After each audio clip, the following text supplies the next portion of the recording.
You're welcome, Dr. Najma Mohammed. Thank you for coming on. For our guest, Dr. Najma has a background in climate, environment, and sustainable development. She's policy director of the Green Economy Coalition. She's worked in research, civil society, and the public sector at multi-levels and across geographies and economic sectors. Her expertise involves sustainability transformations, green economy, public policy, governance, green jobs, just transitions, ecological ethics, and political ecology. Najma, it's a pleasure to have you on. Thank you for coming. Thank you so much, Hamza. It's wonderful to be part of the program. And assalamu alaikum to all the people who will be listening in. Wa alaikum salam. Just to get started then, could you tell us a bit about your background and how you got into ecology and environment? Because you did your PhD in sustainability as well. Yeah, Hamza, I think the journey for me started long before then. I'm from South Africa, was born in a small town called Strand, outside of Cape Town, South Africa. But I was also born during the apartheid era in South Africa, when there was, racial segregation. And the place I grew up in was an incredibly beautiful town. I grew up at the coast, was surrounded by all these mountains. And from a very young age, I really loved being in nature, loved spending time outside. And so when it came to that, secondary school, and you have to make the decision about what is it that you want to do with your life, what gives you joy and passion, and what you want to really work on.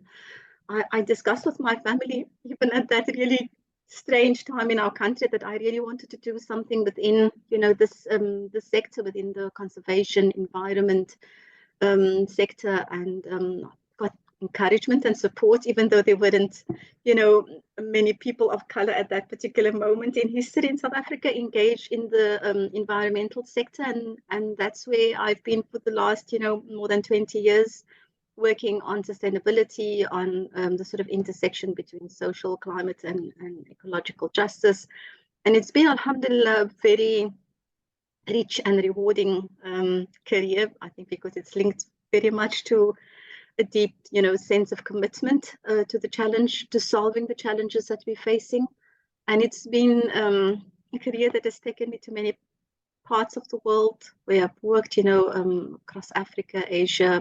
At the moment, at the Green Economy Coalition, we're working with partners in Asia, Africa, Latin America. And I'm currently living in the UK, where I'm working for the Green Economy Coalition at the Global Secretariat. So alhamdulillah, it's been a career that has spanned, more than 2 decades, working at the grassroots level, at the international sort of policy level.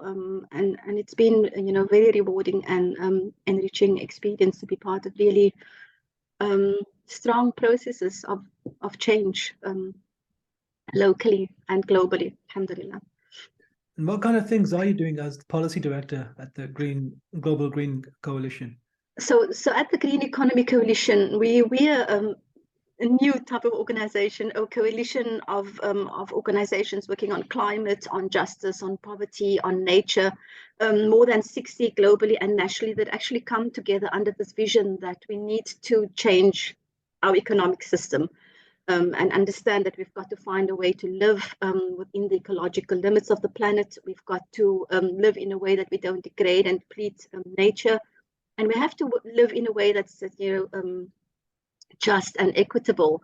So we do a lot of global policy and advocacy work to engage organizations and institutions that are working on economic reform, to put forward this vision of a new type of economy, where we measure and what really matters, not consumption, not but we measure what well-being and health, and the health of people and the health of our planet.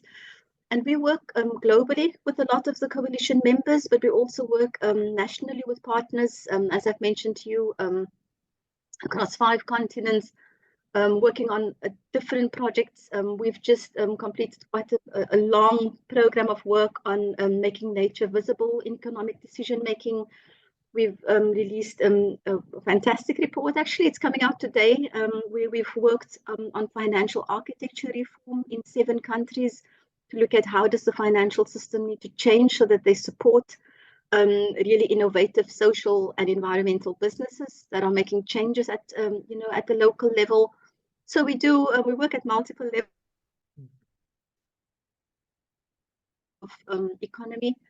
But we also work very much on the ground with partners who are engaged in real, country level processes to change legislation, to get, better types of investment into the kind of initiatives that can really transform people's lives. So it's quite an innovative, very exciting, space to be in, because you are working with some of the big ideas and thinking. You're also working in the real world with real, processes. It's interesting you mentioned financial system reform, because in the UK especially, I think the narrative does not talk about financial system at all. It's very much geared towards reducing emissions through some technological means.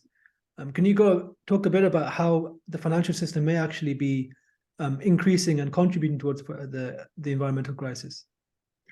I mean, I think we've just come back, from quite a busy end of 2022, where we had, the two major sort of policy moments, the big moments where we come together as the world, around nature and around climate. And my organization was engaged in both these processes in some form.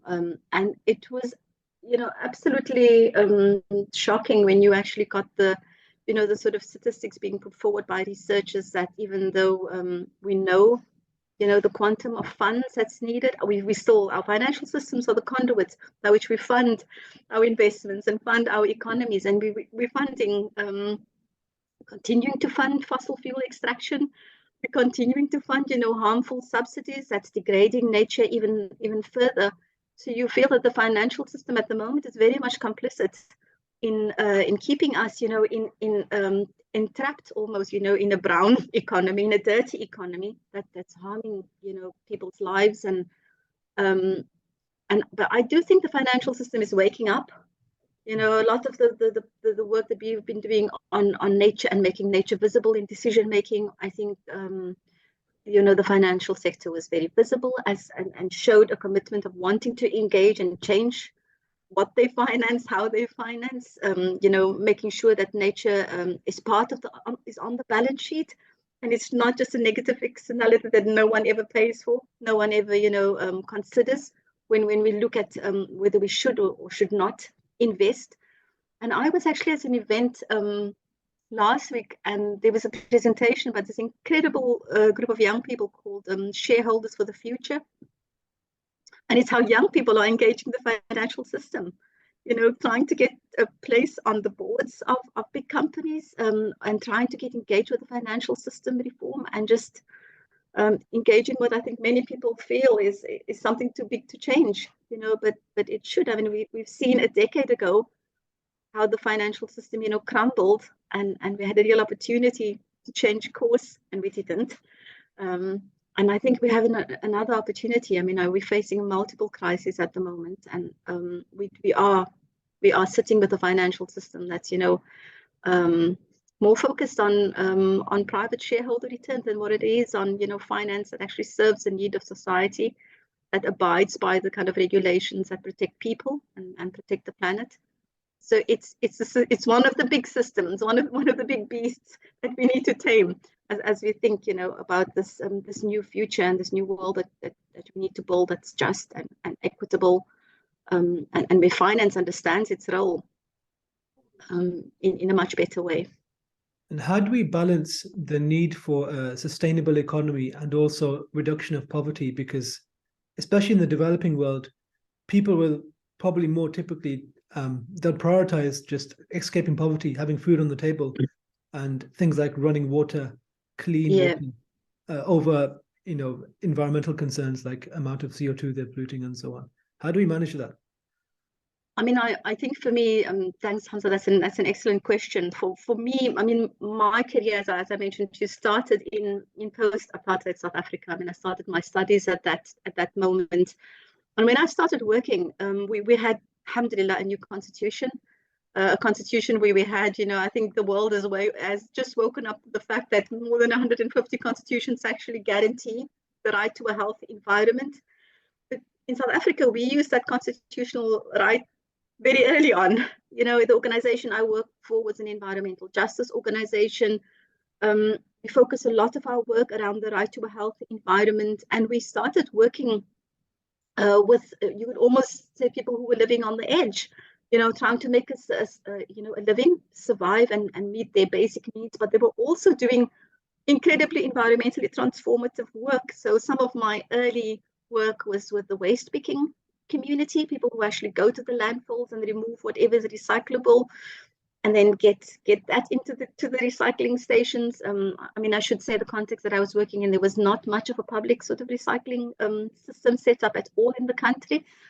And this is the case in many developing countries, where there isn't, a recourse to recycling facilities, and this informal waste pickers actually do an incredible job in recycling a lot of the waste that would otherwise just go to landfill and have to eventually be buried or burnt. And I was working with urban food growers within some of the informal settlements in and around Cape Town. And I mean, those first sort of two big projects that I was working on was really showing how you could meet both objectives. People could try to sustain, a living. And in many cases, this was day-to-day living, just meeting your needs, for the day, your food and shelter needs, for the day on a weekly or monthly basis. But they were also doing incredibly environmentally transformative work. So a lot of my work experience has actually been about bringing the social and the environmental agenda together. Before I joined the Green Economy Coalition, I was working for the International Labour Organization, the ILO, where my work was primarily on creating green jobs, creating jobs that would benefit, the environment, protect the environment, jobs in waste management, in transport, in energy, in cleaner manufacturing and production. But they will also, support one of the biggest challenges we have today, which is growing unemployment. And so I've always seen, and it's always kind of been wired into my environmental vision and practice, that these are two sides of the same coin. You have to be able to design and create, investments and opportunities where you can meet both the social and environment and climate objectives. And I'm living in the UK and engaging with people whose mostly people's jobs are in the service industry, in retail, in financial services, in education. And I just speak with farmers who really understand, or people who are involved in fishing and understand how fundamentally their livelihood is linked to nature. People feel very removed from nature, but that's not the case in many parts of the world. People understand that looking after that river or looking after the soil is their livelihood. It's where they're going to be able to feed their family from, or send their child to school, or be able to pay for their energy and food and water needs. So I don't think that the two are, separate. You have to find ways to be able to meet both objectives, and you've got to meet it in a way that people are part of the process.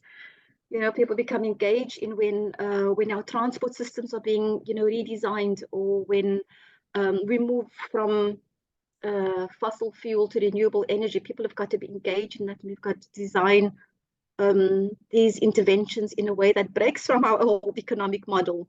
That's very, top-down, little involvement of communities, so that people understand that this transition that we have to make as a society, impacts, them, and they have a say in it, and they care about, what's going to happen to their towns and to their schools and their places of work and to their local river. And it's been really amazing. For me, a lot of my work has actually been sometimes not working for environmental organizations. As I told you, I work with the International Labour Organization, or worked for an organization that's working on migrant worker rights, but you build in, the sort of social and environmental agenda, and it's been very rewarding, particularly coming from where I do, and knowing the need to actually still deliver basic needs such as water and livable housing and a decent income. For me, it's always been two sides of the same coin. One of the main challenges, I suppose, with climate change is the way the economy is structured. I think our modern economy is basically, it's built upon fossil fuel technologies, right? This is like the transport system, shipping, even in food production, like to produce fertilizer, we need natural gas. And how do we transition away, like as fast as possible, away from the system? I know there's probably a combination of research and development in clean tech. There's also, again, as you mentioned, sustainable finance and financing companies which are working on green solutions. But at a policy level, I'm sure you've probably worked on the policy level as well. How do we encourage our governments to actually push forward ahead with this? Because they seem, especially in the UK, the government is very stagnant when it comes to pushing ahead with green growth. I think, Hamza, you've actually just outlined very well what we try to put forward as the Green Economy Coalition. So the coalition is about 11 years old. A big part of the work of the coalition initially was to say, so what is this economy that we want? We sort of look at the economy as if it's something that we can't change, but the rules have been made by us, has been made by human beings, and it can be changed, it can be altered. And we know that the economies as they are now are not working for everyone, and it's definitely not working, for nature and keeping, keeping people safe. And we've actually outlined 5 areas that we think have to happen in parallel. I do think that there's, let me leave that for it. I think there's some catalytic things we need to do quite quickly, because I think you picked up on the fact that we are in an emergency situation. Many governments, many social movements are calling, the moment that we're in a moment of a climate and ecological emergency. But we've outlined 5 areas, some of which we've actually started speaking about already. We said that the first thing you have to do is you've got to, measure and govern our economies in a way that breaks with the sort of, beyond GDP thinking, reorienting our economy towards protecting nature, enhancing well-being. We got a sense of that after the pandemic, because we all understood what well-being meant. Well-being meant being healthy, having, an income, having, food, clean water. So the first area is to govern and measure our economies differently. Having people part of decision-making processes, part of this change, so it doesn't just land in people's lives and they don't understand why we need to change. So that's the first sort of area. The financial system is the big sort of second area we need to work on. Breaking that cycle of thinking about short-term returns and just financial returns on investment, to thinking about, a much more robust way of how we measure the returns on our investment, the social and environmental returns. The third area is reforming our economic sectors, and that's fundamental, because our economic centers are sort of manifestation of our economic thinking, how we produce energy, how we grow food, how we process waste, how we design our buildings. All of these require radical changes, and these systems are slow to move because we've invested in it. We've invested infrastructure in it. I remember working once on a training program, bringing 15 countries together, and I remember a country from one of the richest oil producing countries in the world saying, how do we change? More than 80% of our GDP comes from oil and gas. It's going to take time, but we've got to reform our economic sectors, and we need to promote some policies and plans to fast track that. So some countries have fast tracked how they design buildings. So you'd find building laws are completely transformed now. So no new builds will not be energy efficient, making best use of resources. The energy transition has been the fastest one we've seen in the last decade in terms of how the prices of renewable energy is now comparable. The fourth area is we have to tackle inequality. You cannot have our economy at the moment is actually driving inequality and driving more people, to live on the edge and below the poverty line. So we've got to put equity and justice at the heart of how we design our policies. And the last area is understanding our dependence on nature. Without healthy soils and clean air and water that we can drink and use for industry and manufacturing and our processing, we would have no economy.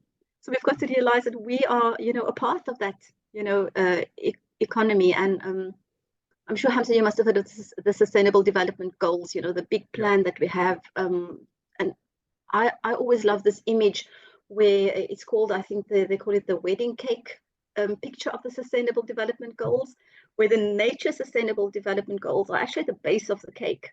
If we don't have land, waters, oceans that's thriving, that's in a healthy state, we don't have an economy. Because that's the bedrock of our economy. So we've got to think about nature being, so we have this plan, this vision that we've developed with our partners over the last 11 years, that you need to work in parallel across. And you're beginning to see there's no country in the world that has implemented this transition perfectly. In some places in the world, you get countries that have moved rapidly to new ways of measuring the economy. They no longer look just at GDP, at how much people consume, but they start looking at well-being. I think New Zealand, Scotland have both had well-being budgets. The way they allocate the budget has been along, well-being criteria. In some countries, you've got the energy transition has been so massive that 90% of energy is now coming from renewable energy. So you find pockets of excellence that make up this picture. But you spoke about fast, and I think the world has sort of cottoned onto this idea of climate anxiety. In the recent years, but we always joke within the industry and the sector that I'm working in that probably we've been dealing with climate anxiety for the better part of our lives as people working in the sector. And so many, the science is so unequivocal on the urgent need to take action. So it is very worrying when you see how slow the action is. That last year was the highest greenhouse gases that we've ever emitted was in 2022. Yeah, every year it's increasing. It's increasing every year when the science is getting stronger every year. And those of us, I initially started as a natural scientist, so we know the kind of like the level of uncertainty and how scientists want to be really sure we make a decision and they want to kind of go past a certain level of uncertainty that could make their prediction false. We've passed that a long time ago and we're seeing it. And unless we actually take very radical action, we're going to deal with this crisis in an emergency mode, like we've seen in Pakistan, like we're seeing in the slow sort of, but the really deep crisis in East Africa with this, prolonged drought. And what would that mean, for hunger? Post a pandemic, when economies are needing to get up onto their feet again. And even the wildfires across the world, crazy ones, especially. Absolutely. So we're dealing with there's a crisis. We're not planning and we're not thinking, we're not changing. And that's so much more difficult and so much more dangerous. Yeah, I think.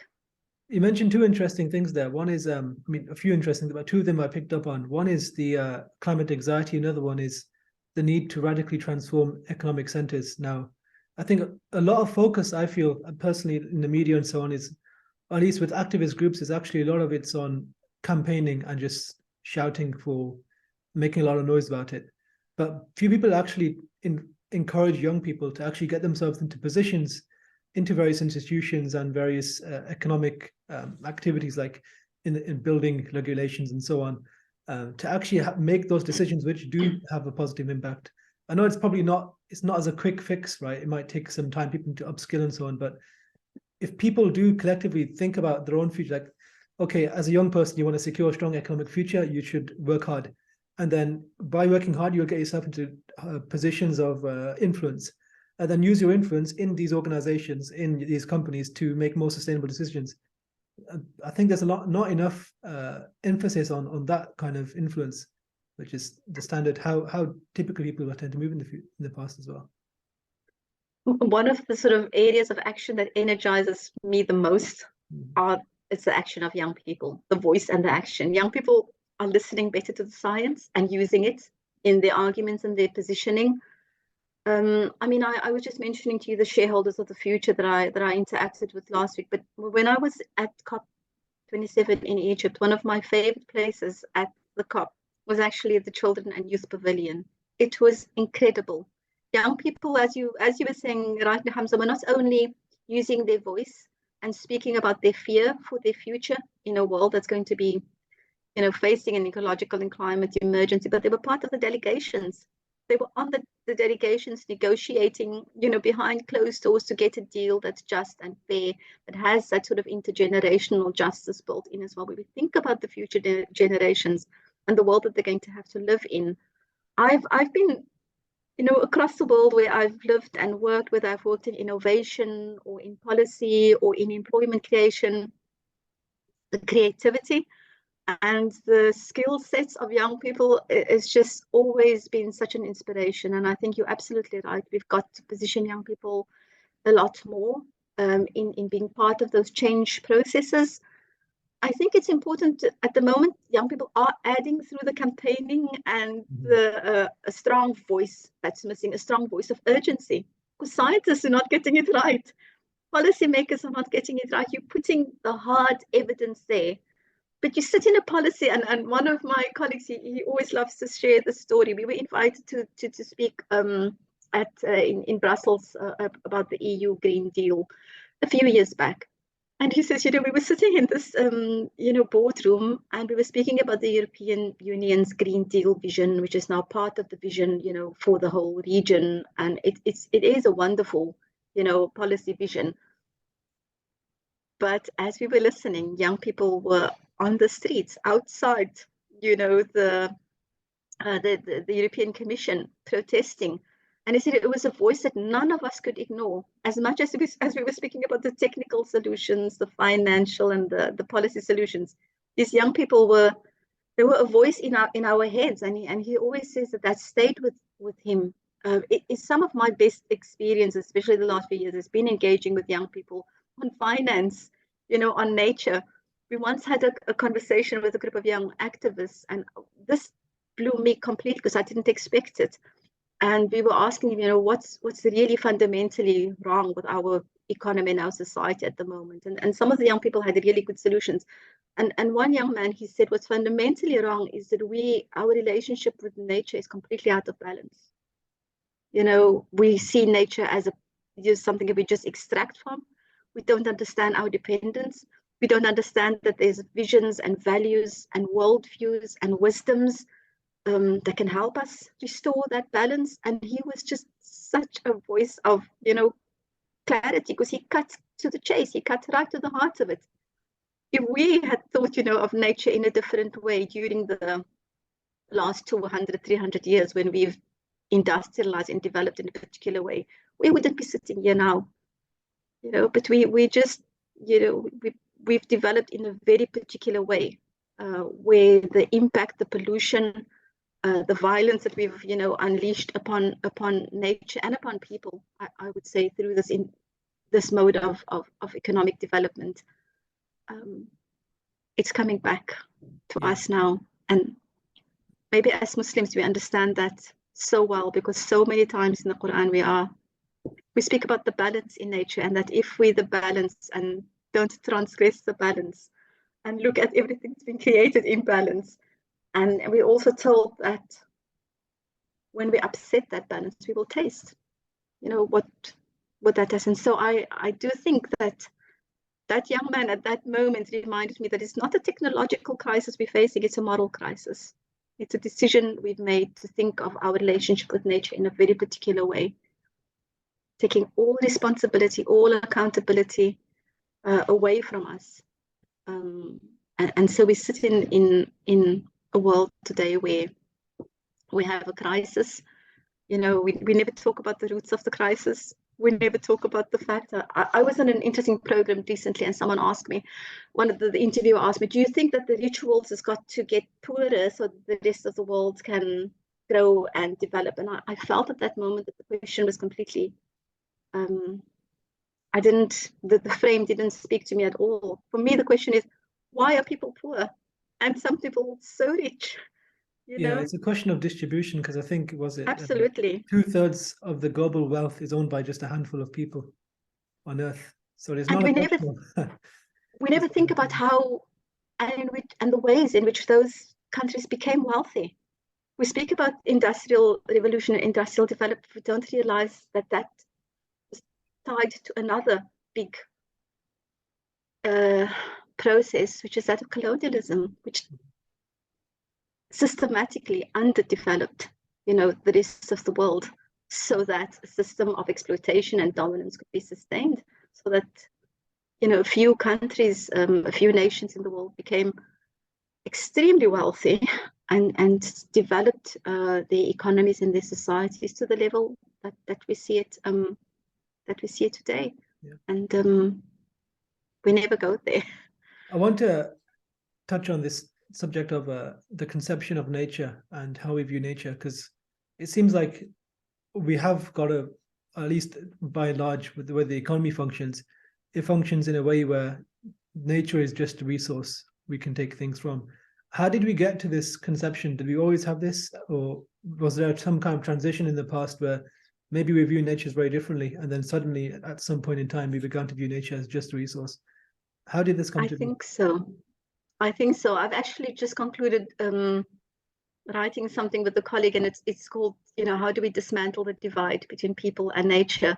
And he put forward a very and I was telling him, well, I'm sure you can stand behind it. I mean, he said in his view, the break actually came with the sort of the Enlightenment thinking that separated people and nature, and became we have a very individualistic thinking, human interest above all other interests. And for me, I mean, I come from a very different part of the world where I still have an opportunity to interact with people that have different values, beliefs, wisdoms, traditions that drive their thinking. And so I do think that he's probably right that along with the Industrial Revolution had to be rooted in a kind of thinking that makes that possible. And the thinking was that we're dominant, we're superior to nature, we take from nature what we want with no, concept, no sense of responsibility or the consequence of that on other people or on nature. And you could argue that if you can, as a colonial power, if you can destroy a country in this such a way, you can also do the same with nature. One could argue this is the same kind of thinking. Absolutely, and we still see it, and I do think that we see it in the way. I mean, fortunately, in most parts of the world, colonialism has ended, but we see it in the way corporations operate. Outside of national rules, sometimes outside of international rules, and still operate in a way that's very exploitative of labor and of people and nature. I mean, we hear it all the time, alhamdulillah, that we've got organizations that actually start looking into our supply chains and are helping us understand where exactly does this cup of coffee come from? Where exactly does a t-shirt come from? That I mean, we're living in a very, a world where transparency is increasing. So we do need a consciousness. We need to educate and understand, that this coffee came from somewhere. The coffee that you've paid to that amount of liters, to farm and to get to you, and workers who are farming and growing that coffee, have particular challenges. Do you think part of this issue with the conception of nature is also down to a lack of belief in God? Because if you don't believe in God, the only way you can value things is from your own subjective opinion. And if you can't yourself see value in nature at that point in time, then you're just going to do whatever you want. But you don't know how connected everything really is. And do you think part of the solution is actually to encourage like godly values and godly beliefs, and the idea of things being sacred and having a balance? Because otherwise, I don't see how people will actually change their behavior unless the conception of nature really changes. And the conception of nature is actually rooted in our fundamental values and beliefs. I mean, it's a fascinating question, Hamza. Not an easy one to answer. I mean, I've been part of for a very long time now. Actually, right at the start of my career, I would say the inspiration for me to actually explore this career came very early in my life. I actually I never went to preschool, so I used to go to the Friday prayer with my family because I lived quite close to the mosque, the masjid in my area. And I don't know if it's an epiphany or I had a moment, and the imam who was delivering the Friday sermon was saying, everything in the world is worshipping God, even though you don't understand it, worshipping Allah, you don't understand their form of worship, but they're worshipping Allah, and they are creation of God. And so for me, that sort of set up, so I never up to this day, alhamdulillah, look at nature in any other way as this is part of creation like I am. And so that's been a very strong center in my way, in my beliefs, and the vision of responsibility and justice and balance and accountability, all the principles that really having that. And when people always ask me about the ecological ethic of Islam, is it ecocentric or is it egocentric? So ego is all about the person, or ecocentric is all about nature. So well, it's all about God actually. Yeah. So it's theocentric, where God, or Allah as we call it in Islam, is is the creator of everything. And being human and being blessed with that faculty of consciousness and responsibility and accountability and trust that comes with that humanity. We have the right, we've been given the trust to be able to use the resources of nature that we need to live, but within balance, with accountability, without excess or wastage. So it's so built into my environmental philosophy and what I try to live and practice and bring into my work. So I do feel that where I've spoken to people that have that very strong sense of values and beliefs rooted in more than themselves, they do. I think it really can be one of the solutions. It's also, working in this area. I trained as a natural sciences. I then ended up working a lot more interdisciplinary with both natural and social sciences.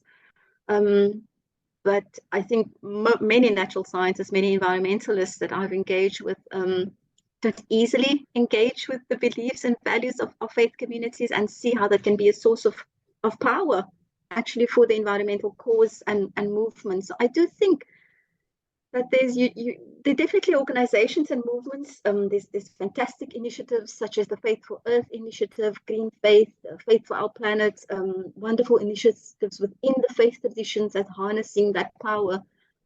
But often, when you speak with policymakers or decision makers, it's a very dry language. It's about, investments and we don't touch the heart of it. We don't touch people's hearts. We don't touch their thinking and their feeling about how do they understand themselves, in relation to other people, in relation to nature. So we kind of like stay on the sort of, the technical side, the financial side, but we don't go into Alhamdulillah, really enjoyed that part of my life, to be able to have the conversations. So sometimes people speak to indigenous peoples and communities that have cosmological visions, that also thinks about the natural world in a very different way. And when you think about nature in a different way, interact with nature in a different way, and you live in a different way, you consume in a different way. It's supposed to not stay in your mind and heart, right? It's supposed to, filter into your life, how you live your life, what you consume, how you invest, how you farm. So I do think that having that strong ethic that's deeply rooted and connected to your understanding of yourself in relation to God, and what that means for you in relation to the rest of creation. It's very needed to help us get out of the crisis that we're in. In theory, I also I agree that, it's my personal view that it's fundamentally a crisis of connection to God. But at the same time, I could also make, as a devil's advocate, I could also say, if you look at the Muslim countries and the majority population countries, they're not very environmental. No. If their beliefs were about the environment, then we would see it. And even in the UK, Muslims, we very wasteful, eat the most meat, not very healthy. Our local areas, if you look at, they're very dirty and messy. These are not very environmental values. So one could argue very easily that if your faith did encourage environmental values, we would see it. But we don't see the evidence of it, which is a shame. And I think Muslims really have to, be accountable for that. But it makes spreading the message very difficult. And that's probably what I was trying to say very subtly when I was saying the belief can't stay in your heart and in your mind. It's got to be, and subhanAllah, there's such a beautiful expression, and it was written by someone who's not a Muslim but who writes about Islam. And he said, in Islam, there can be no separation between belief and action. It's almost like action is the shadow of belief. And where can you go, without your shadow is meant to follow you all the time. And that's, I do think that as the Muslim world and the majority Muslim countries have not been immune to the impact of secular thinking, alhamdulillah, there are lots of efforts to engage with imams and religious leaders, religious schools, to use that social power to bring, powerful ecological messages around water and energy and a fantastic presentation, alhamdulillah, when I was in Egypt, was actually delivered by a colleague from Indonesia. How more than 40,000, religious schools in Tunisia, in Indonesia, are actually implementing, quite transformative local practices rooted in Islamic teachings. So they're teaching these children who are, learning about the religion, but that religion has got to manifest into their lives, how they interact with nature. And so they've got biogas digesters at the school for their food waste. They're growing food. They're using renewable energy at the schools. And so children are leaving those religious schools, are going into leadership positions, into teaching or in imams, and they've got an environmental consciousness, not only in their mind and their heart, but they've done activities that they can take back into their communities. And it is a sad, to say that you don't see the manifestation of this incredible ethic in the way in which these, societies are governed. I remember for me when I traveled for Hajj, for the pilgrimage, and I saw the amount of waste. It was heartbreaking for me at that moment, because I felt that there were so many of the incredibly powerful values of Islam demonstrated through Hajj, the equality, the simplicity, and the kindness, towards one another and towards nature. And yet, there was a sea of waste that people were just, bottles and I was just thinking, like, this is so not what this journey, is about. This is such, it's such a soulful journey to undertake, and yet there's that disconnect between our soul and our life and our actions. And you mentioned action and belief, which is, I think this is the center of it.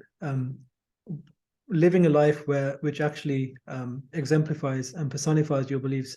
How do you do that? Because I think that's the main difficulty. People, if it were easy, then I think everyone would be doing it.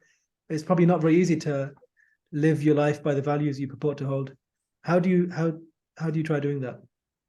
I mean, I've tried to do it personally, see, in my life with my family. Some places it's not easy. I mean, as I told you, I've lived in places where you can't recycle easily, but there's always a consciousness for me of the trust and accountability.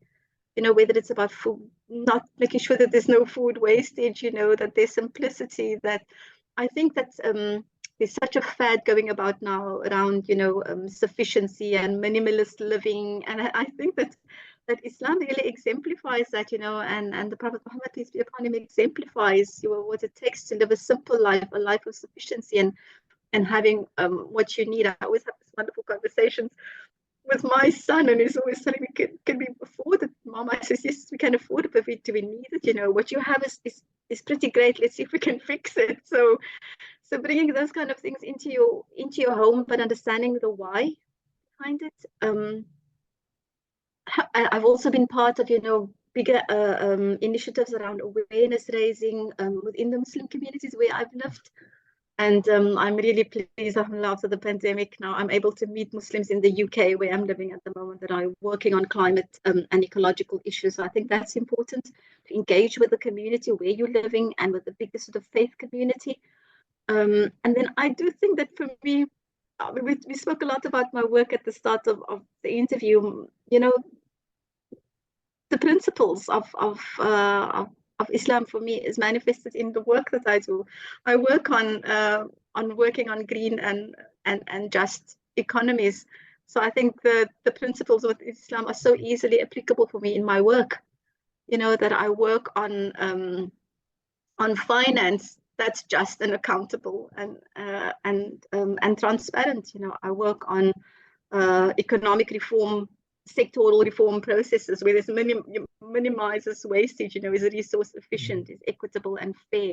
So I'm fortunate in that I can find my work, to be a place of expressing, those very principles. So I think we've got to find. I remember at one talk I gave someone at one school was asking me, this crisis is so big, what can I do? And I think there's such a beautiful teaching within Islam that nothing that we do, even an atom's weight of good, will go unrewarded. And so I think you've got to find out what's your sphere of change and influence. Do you have a lot of money invested in the right way? You know, are you a manager? Are you managing a company? Are you managing a home? Make decisions, you know, for your home life, for your family life.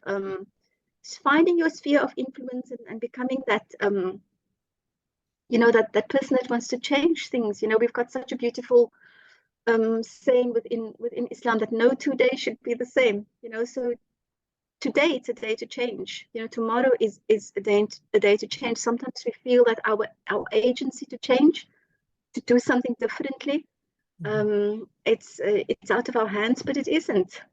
You know, it's within us, and so many of the principles that we need to revive are actually principles we need to revive. You know, we lived simpler, we had less waste, we had, you know, less options to choose from. Do we really need, you know, we felt it during the pandemic, right, when supply chains were just cut off, because we really need to be able to choose between 50 varieties of one thing, or do we kind of like source it from as close as possible to us and make sure that there's some variety to choose from, but not 50, and think, you know, what that means. So alhamdulillah, there's lots of opportunity for action. You've just got to Yeah, match the belief I and think the what you mentioned, heart. sphere of influence, was really useful because you mentioned climate anxiety before, and I think as Muslims we have the advantage of believing in Allah and the idea of trust in Him, and He is the best disposer of affairs, as He mentions in the Quran, where we can say we'll do what we can in our sphere of influence. Oh, at the end of the day, we don't control the world, and if things go to, you know, things collapse in the economies, climate change happens, and all the bad things about climate change happen, then at the end of the day, Allah is still in control. And if He wants to, if He wants to stop it, He can stop it. If He wants to prevent it, He can prevent it. But and you know, history is in the best of hands, and we have faith in that. And I think that keeps us grounded as well, because we also know, like, okay, food supplies might struggle and whatnot. There might not be rain for a bit, and so on. But at the end of the day, like, death is not the end. There will be ultimate reckoning, and there's a great reward for the believers in the hereafter. And I think so. I think we have an advantage that we're not held back by climate anxiety, and we shouldn't even feel Yeah. it. I mean, I think the part of climate anxiety that touches me the most, and you've mentioned, is the accountability. Mhm. That, you know, we know that our world is in greater hands. But I always think to myself, how would we stand in front of our Lord, our Creator of this beautiful, you know, world created in such perfection and balance and beauty, and with such a, you know, intricate system, that we didn't discharge our responsibility. We weren't accountable for what, you know, we had to be accountable for, whether it's in the small level, being accountable for what you have to run your home, or whether it's someone who's you know, got a bigger sphere of influence. And I think it's the accountability part that really scares me, and that we had an opportunity to make different decisions and we didn't.